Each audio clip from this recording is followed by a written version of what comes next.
Fala galera, ligado aqui no canal do VSR, chegando para mais um vídeo. O tema do vídeo agora: não existe trio no Real Madrid. No Real Madrid, obrigatoriamente existe um quarteto. É o que a gente vai falar no vídeo agora, e lógico que eu estou falando do Rodrigo. Já deixa o like, se inscreve no canal, tudo isso você faz aqui embaixo. Aqui embaixo também você comenta para a gente trocar uma ideia, para a gente conversar aqui. Estou gravando esse vídeo depois da rodada, da fantástica rodada de quarta-feira da Champions, que tivemos todas as definições para o mata-mata da Champions, para a repescagem primeiro, né, uma repescagem das oitavas de final, e depois o mata-mata com oitavas, quartas, semi, até a grande final no dia 31 de maio em Munique. No vídeo de amanhã eu vou dar um apanhado de tudo, como funciona esse mata-mata, porque na sexta-feira tem sorteio. Nesse vídeo aqui eu queria falar especificamente de Rodrigo. Na rodada passada, o tema do vídeo aqui já era sobre o Rodrigo, que o Rodrigo decidiu aquela vitória do Real sobre o Salzburg por 5-0. E hoje, contra o Brest, de novo, o Rodrigo foi o fator do jogo. O Real venceu o Brest por 3-0 na França. O time do Brest é um time qualificado, inclusive foi para a repescagem da Champions, né? Vai jogar a repescagem da Champions, mas o Real Madrid ganhou, num jogo até que o Real nem jogou bem, tá? Inclusive o Real acho que permitiu muitas finalizações do Brest, as transições defensivas continuam sendo um problema do Real, do meio para frente o time está até conseguindo funcionar, do meio para trás permite muitas finalizações, o Brest chegou a empatar o jogo, o gol foi anulado por coisa de um joelho, por impedimento. E no jogo, o grande destaque, de novo, o brasileiro Rodrigo. O Rodrigo fez um golaço para abrir o placar no meio do primeiro tempo, recebendo ali na meia esquerda, dando um traço para tirar a marcação da jogada ali fora da área, dando um tapa na frente, entrando na área, batendo cruzado, a bola bateu no pé da trave e entrou. No segundo tempo, o Bellingham, num contra-ataque do Real, o Bellingham fez 2-0, depois do cruzamento, depois da assistência do Lucas Vázquez, e depois, aí um pouco tempo depois, numa jogada que o Rodrigo recebe na meia esquerda, vê o deslocamento do Mbappé, dá o passe para o Mbappé, muito bem dado dentro da área, o Mbappé bate, chuta. O Mbappé hoje não estava legal nas finalizações. O Mbappé finalizou em cima do goleiro, o goleiro defendeu do jeito que dá, porque a bola veio forte, sobrou no pé do Rodrigo, ele mandou para a rede. 2 gols do Rodrigo na vitória de hoje. E eu venho batendo nessa tecla. No início da temporada, quando o Mbappé chegou, alguns veículos, alguns jornais, algumas rádios de Madrid quiseram tratar o Real Madrid como se fosse um trio de ataque. Como se fosse um trio. E aí fizeram lá o trio VMB, se eu não me engano, que era Vinícius, Mbappé e Bellingham. E aí, num determinado momento, o Rodrigo pegou uma citação dessa, fez um stories dizendo que ele estava ali, dizendo que ele marcando o terreno corretamente. E isso é uma verdade. Não existe trio no Real Madrid. No Real Madrid, obrigatoriamente é um quarteto. E quarteto, vamos falar bastante forçado o R, quarteto, porque o R está lá, o R de Rodrigo. Porque não tem como você desprezar ou como você diminuir a importância do Rodrigo no time do Real Madrid. Naquele primeiro título lá da era, vamos dizer, da segunda era do Ancelotti, ou aquele primeiro título pós-Cristiano Ronaldo, o Rodrigo foi muito importante no jogo contra o Chelsea, no jogo contra o City, mas naquele time ele era reserva, ou ele foi mais reserva do que titular. Só que de lá para cá, o Rodrigo é titular do Real Madrid, ponto. Não existe Real Madrid sem o Rodrigo. E no Real Madrid, da chegada do Mbappé, o Rodrigo é titular e é destaque do time. O Rodrigo joga demais. O Rodrigo, que teve essa situação desse trio VMB, o Rodrigo impôs que seja um quarteto. E ele está merecendo, e ele merece, e ele impôs a sua condição para ser um quarteto. O Rodrigo só na parte 2025 da temporada, se a gente considerar só a parte de 2025, o Rodrigo, em 8 jogos, tem 7 gols e 2 assistências. Como é que você vai pegar um jogador desse e você vai querer diminuir a importância? O Rodrigo, dos 4 da frente, talvez empatado com o Bellingham ali, é quem mais se dedica no momento sem bola. É quem mais é eficiente no momento sem bola. É um jogador importante, inclusive, para o time funcionar. O Rodrigo, ele joga em mais de uma função. Rodrigo, com todo mundo à disposição, joga à direita. Se o Bellingham não puder jogar, ele pode jogar por dentro.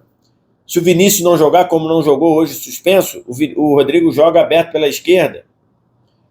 Então, se o Mbappé tiver mais ou menos, o Rodrigo vai fazer a função de falso 9, como fez em alguns jogos anteriores. Então, assim, o Rodrigo, não existe Real Madrid ideal sem o Rodrigo. E, na Champions, o Rodrigo, ele tem um poder de decisão muito grande. Eu fui olhar essa estatística hoje, trouxe até na hora que eu comentei o jogo lá na TNT. O Rodrigo, ele tem na Champions 24 gols marcados. 24 gols marcados. Desses 24, 16 gols foram gols chamados decisivos. 16 em 24 dá 2/3. De cada 3 gols que o Rodrigo faz na Champions, 2 são considerados decisivos. O que é decisivo? Gol que abre o placar, como foi de agora. Gol que modifica o resultado do jogo. Então, o Real está perdendo, o gol dele é gol que empata o jogo. Ou o Real está empatando, o gol dele é o gol que dá a vitória.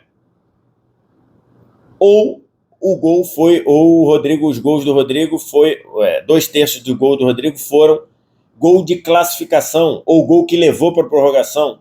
Então, assim, o Rodrigo é muito decisivo e o Rodrigo tem muita qualidade.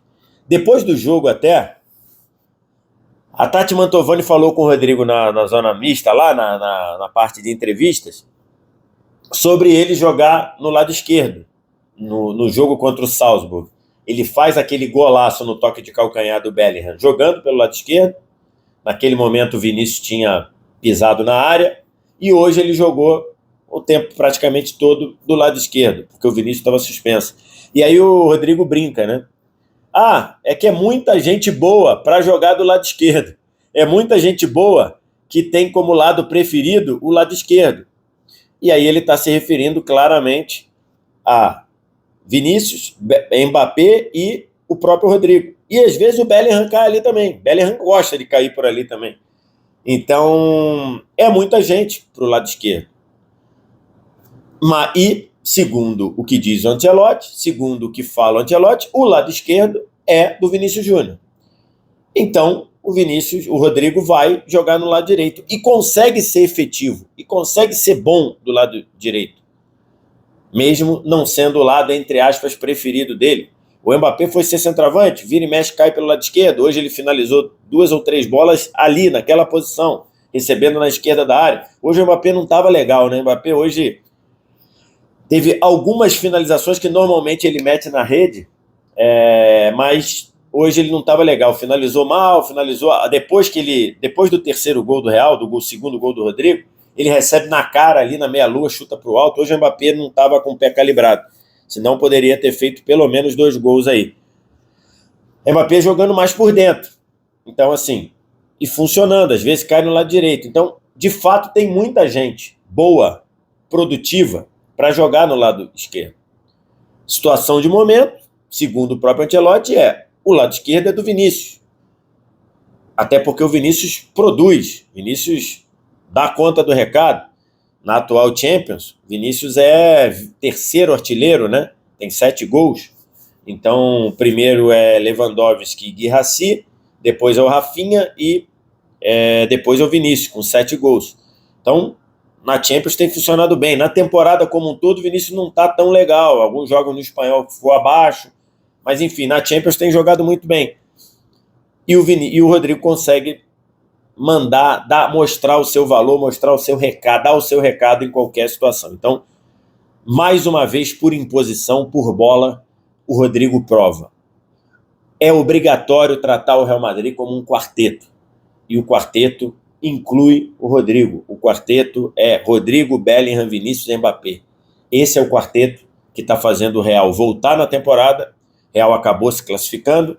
Real terminou a fase de classificação na 11ª posição. Acabou ficando um pontinho atrás do Aston Villa, que foi o último que classificou direto. Vai ter que ir para a repescagem. Na repescagem, o Real Madrid pode enfrentar ou o Celtic ou o Manchester City. Vai ser um sorteio na sexta-feira. Mas independentemente de quem vai ser sorteado, o Real Madrid, com um quarteto como esse, é parada dura para qualquer um. Porque é aquele negócio, a fase de classificação, o Real penou. Perdeu 3 jogos em 8. Penou, algo que era impensável na fase de grupos. Se você pegar nas últimas 5 Champions, eu acho que teve mais de uma que o Real não perdeu na fase de grupos. Nessa fase de classificação da nova Champions, o Real perdeu 3 em 8. Mas agora, zerou a pedra. Agora é mata-mata. Agora entra aquela situação do Real saber o caminho, do Real conhecer a Champions, da Champions conhecer o Real, dos jogadores estarem acostumados, desse núcleo basicamente já ter levantado 2 Champions, da galera que sobrou, que tinha Champions antes, né? Sobrou o Carvajal e sobrou o Modric, né? É isso. A galera das antigas mesmo. Sobrou o Carvajal, sobrou o Modric. Então, assim, esse núcleo de agora já tem 2 títulos e 2 semifinais de Champions. Então, agora, a fase de classificação ficou para trás. Real vai com tudo para o mata-mata e com o poderio desse quarteto que tem Vinícius, tem Mbappé, tem Bellingham e obrigatoriamente tem Rodrigo. Quero te ouvir. O que você acha? O que você pensa disso? Diz aqui embaixo nos comentários. No mais, like, se inscreve no canal, sininho das notificações e vamos bater um papo aqui nos comentários para a gente trocar uma ideia. Obrigado demais pela audiência. Um abraço. Tchau.